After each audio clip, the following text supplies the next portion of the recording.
solidaritat. Hi ha molta gent que surt de la seva terra per anar a ajudar els altres. Gent que està molt més a prop del que et penses. Profes com Isagen, en Lluís Aguilés, Cristina, Escoltant que ens conten.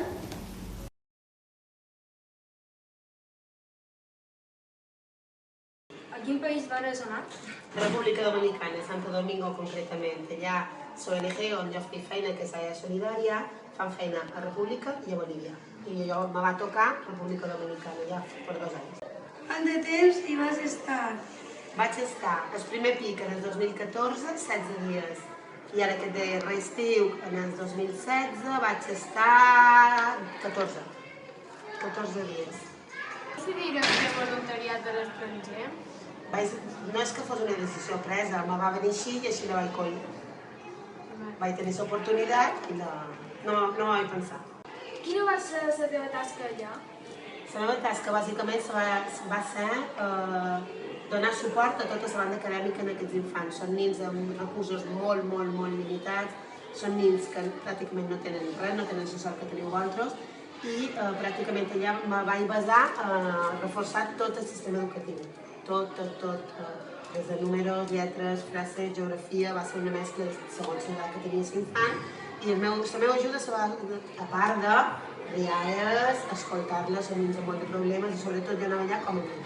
Què te'n vas dur d'aquella experiència? Me vaig dur moltes coses. Aquests nens, al veure que m'aporten nens i nines, m'aporten molta... És una sensació tan especial, és tan de carinyo, és tan emoció, que cada pic que me'n vaig de República me'n vaig amb socoret molt estret, perquè me dóna la sensació que no he fet, malament la feina que fas, que no has fet el que tu podries fer. Ara això sí, doncs ells te compensen amb aquesta rialla, aquest carinyo, i el més gran que te puguis dur és això, simplement. Et sembla que has deixat la teva semilleta allà. animaries a la gent a fer-ho? Sense cap dubte. Animaria i aconsellaria a tothom que pugui, perquè no és molt fàcil tenir l'oportunitat per a viatjar en aquests països, però tothom que pugui, avui, demà o passat demà, sí que és molt important posar el teu granet d'arena, i sí, clar que sí que animaria a tothom que pogués anar que ho fes. Vale, moltes gràcies. De res. Vosaltres.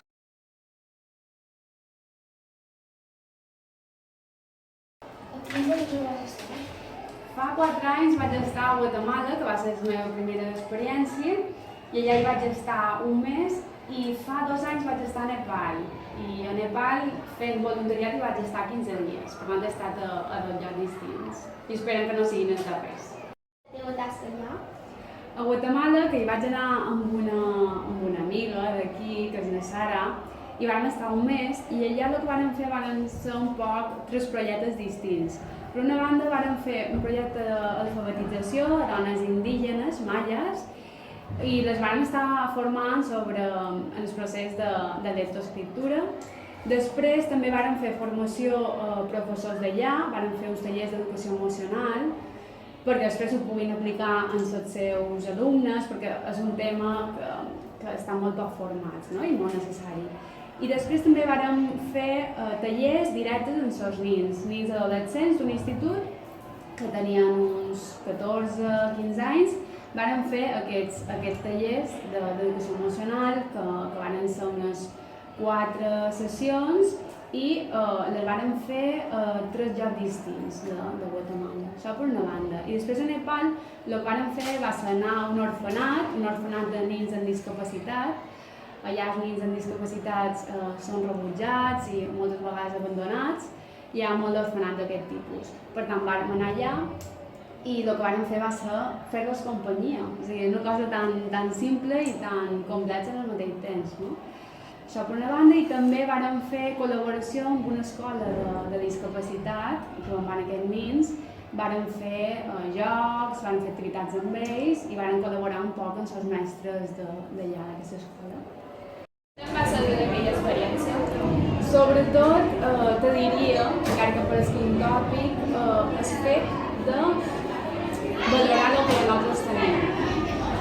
És vera que tothom diu el mateix, però és que és així. És a dir, allà veus que tenen molt poc, són molt feliços i són molt conformistes al mateix temps. Clar, aquí és tot el contrari, com més tenim més volem. Per tant, és un poc aquesta sensació, no? T'endús el fet de valorar el que tens, ser més conformista i sobretot aquesta felicitat que desprenen i els esforços que tenen, perquè vos que els nens es diverteixen jugant al carrer descalços amb una bossa de plàstic, no? És un poc aquesta sensació. Per què decidiràs fer voluntariat a l'estranger? Sempre havia estat un tema que m'ho feia moltes ganes, però mai m'havia atrevit fins que m'ha sortit l'oportunitat d'anar-hi i vaig decidir un estiu fa 3 anys viure aquesta experiència i sobretot va ser aquesta necessitat de saber un poc com se viu, quines sensacions tenia i compartir amb altra gent més necessitada un trosset, no, de la meva vida. Animaries a la gent a fer-ho?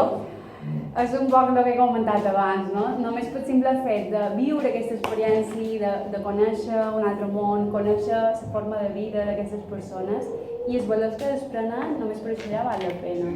Tant de bo ho hagués fet abans, però bé, també penso que ho he arribat a viure, cosa que potser hagués pogut passar que no hagués tingut l'experiència, no m'hagués animada, per tant, vos anim a que ho visqueu, sobretot, ja vos dic, no tan sols per el que tu puguis aportar, que és molt també, a part del teu gran d'arena, sinó també per el que tu aprens. És a dir, jo vull que quedi clara la idea de que jo vaig aprendre molt més que ells, me'n vaig sortir molt més beneficiada per tot el que vaig recollir, no? A nivell de valors, d'obrir molt la ment, de conèixer altres cultures, conèixer formes de vida, i que a vegades quan estem aquí estem tan bé que estem com un cercle molt tancat, no? Per tant, és important conèixer altres formes de viure i no vol dir que la nostra sigui la millor, no vol dir que perquè tinguem més que ells visca millor que ells, sinó tot el contrari. Per tant, evidentment, yo animaría que se llame. Deja que este llanto desentierre nuestra fe, enterrada en la misma tierra que nos vio nacer. Ay, amor.